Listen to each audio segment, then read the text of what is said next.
back to the Daily Poem. I'm David Kern. Today's poem is by John Milton. It's high time that I read you some John Milton. It's been 50-something episodes, and I have failed to do so, which is an oversight on my part.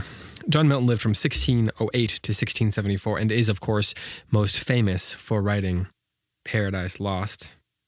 As Harold Bloom wrote, "No poet since John Milton in English approaches his good eminence.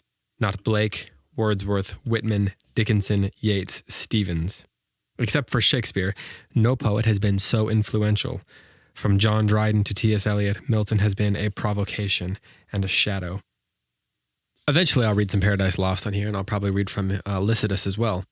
But today I'm going to read one of his sonnets, and Milton was one of the premier sonnet writers of all time. The sonnet that I'm going to read today, When I Consider How My Light Is Spent, was first published in 1673, and Milton gave it number 19. But in the book, it was published 16, and in Harold Bloom's anthology, it was actually published as 17. So I'm not entirely sure which number you want to go with, but you can do a little more research on that if you'd like. But we'll just call it When I Consider How My Light Is Spent. So here it is.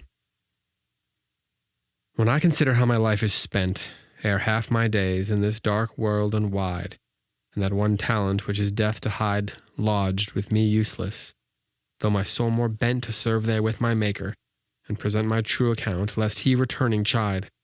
Doth God exact day labor, light denied?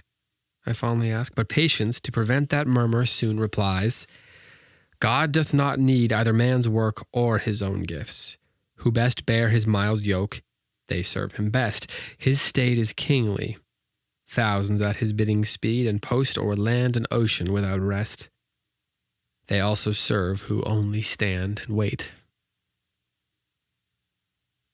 In researching this poem a little bit, I found out that Vin Scully, the most famous, one of the most famous baseball announcers of all times, used to recite that last line when showing a player on the TV who was not in the game. That line, they also serve who only stand and wait. And I thought that was fun. Vin Scully just recently retired, and he was the television broadcaster for the Los Angeles Dodgers, and before that, the Brooklyn Dodgers. This is one of those poems that I think many of us have probably heard before. You know, we recognize certain lines, or maybe even a couplet or something like that. We're familiar with vaguely with the ideas in it, at least.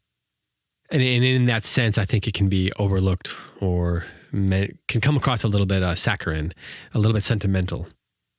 But this poem, which is a Petrarchan sonnet, reveals the depths of Milton's longing to be of service.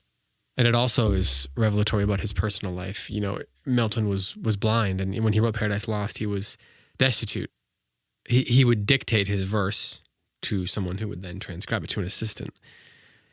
And I think that his poetry reveals that. I mean, he revised, but you can sense the verbal. Like there's something about similar to an oral tradition. You have this sense that it ought to be spoken aloud.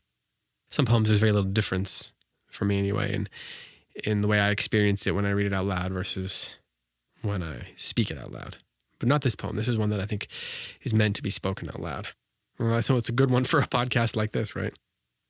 But it's also somewhat challenging to read out loud. Some of the way the lines run together, those enjambments, take your breath away. You know, the first 6 lines, I believe, are a whole sentence. And the way that it flows, the way that it keeps going, the way it demands of you to take a deep breath ahead of time there's a physical challenge to that. I mean, it makes it a very whole body experience when you're reading it out loud, which I think is interesting for a poem about exertion, right? Like about how much am I supposed to give of myself? What do I give of myself if I'm limited in some way?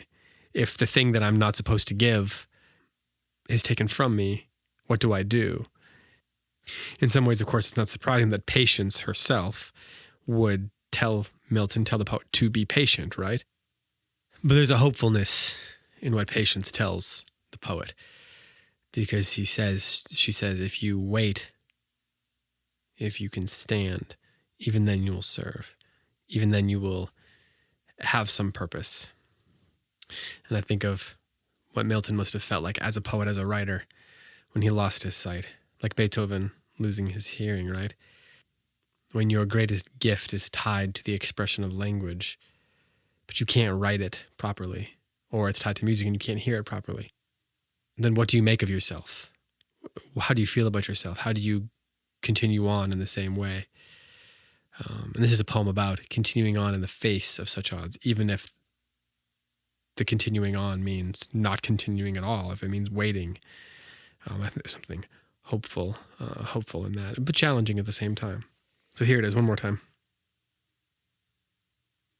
When I consider how my light is spent, ere half my days in this dark world and wide, and that one talent which is death to hide lodged with me useless, though my soul more bent to serve there with my Maker, and present my true account lest he returning chide.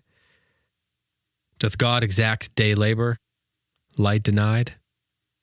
I fondly ask, but patience, to prevent that murmur, soon replies, God doth not need either man's work or his own gifts. Who best bear his mild yoke, they serve him best. His state is kingly, thousands at his bidding speed, and post o'er land and ocean without rest. They also serve, who only stand and wait. This has been the Daily Poem. Thanks for listening, and I'll be back tomorrow with another one.